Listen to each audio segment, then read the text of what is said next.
Mensah had migrated to Europe at the age of 30. He left behind a 10-year-old son, his mom, and 3 brothers. His dad was long dead. Unfortunately, for him, he was not able to get his resident permit, soggiorno. He worked hard as a laborer on farms and construction sites.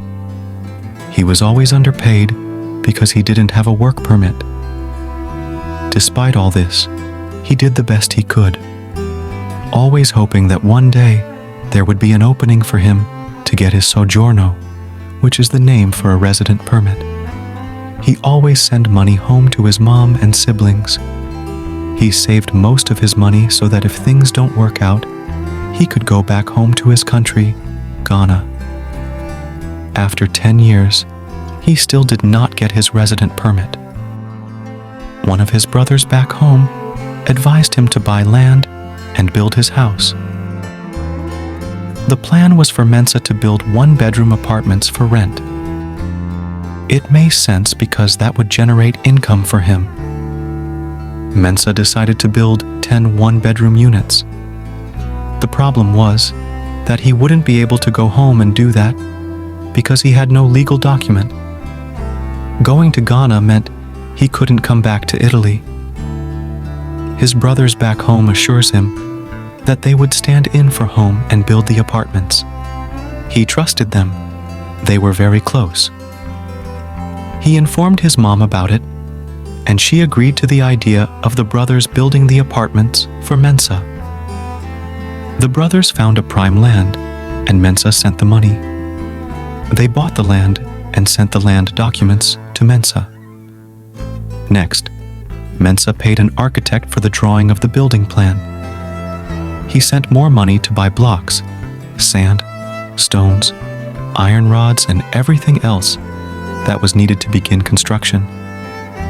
His son, whom he left with his ex-wife, was now 20 years old. Mensah told him about the building project and asked him to go to the site to help, and he did just that. It took 3.5 years for the building to be finished. At this time, Mensah still did not have his resident permit, so he decided to go back home to Ghana.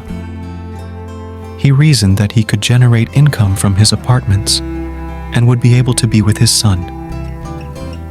He told his brothers about his plans to come home. They were not happy. They tried to encourage him to stay in Europe a bit longer. Mensah was baffled as to why they didn't want him to come home. He ignored them and booked a flight home. His mom and brothers were home when a car pulled up and Mensah got out.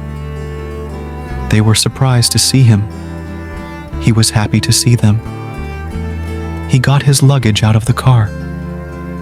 He noticed that none of the brothers came to help take his luggage inside the house.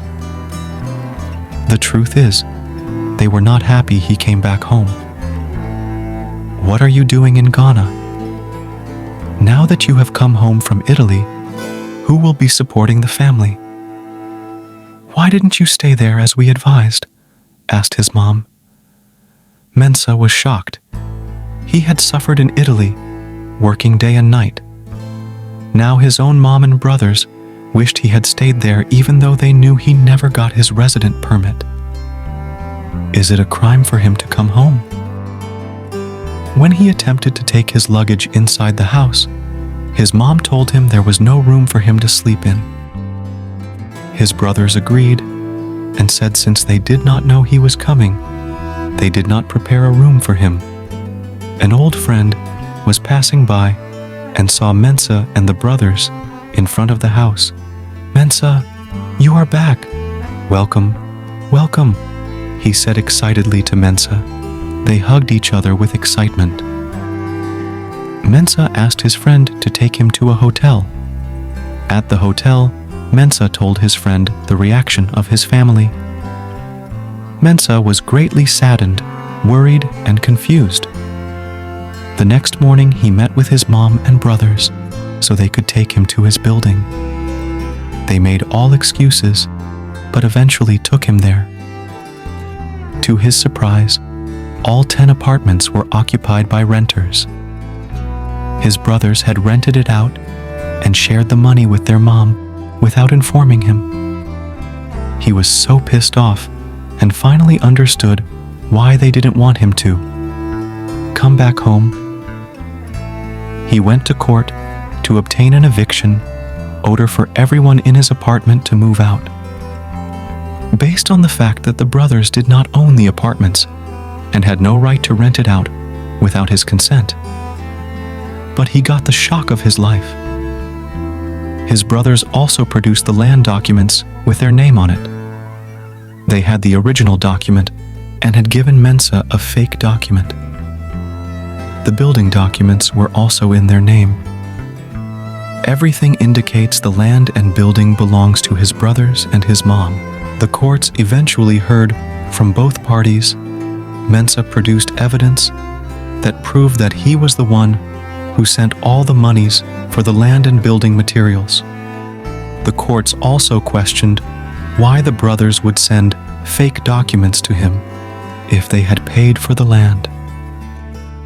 The courts also questioned the brothers how they raised the money to buy the land and build the house, since they were unemployed. Eventually, the courts ruled in favor of Mensah as the rightful owner of the apartment building. Days later, his mom and brothers came to the hotel where Mensah was still staying and apologized to him. He accepted their apology and forgave them. All the tenants moved out, and Mensah moved into one of the apartments. One day, his mom invited him to the house for dinner. She had prepared his favorite food. His brothers were also present. They talked for a while before Mensah ate his dinner.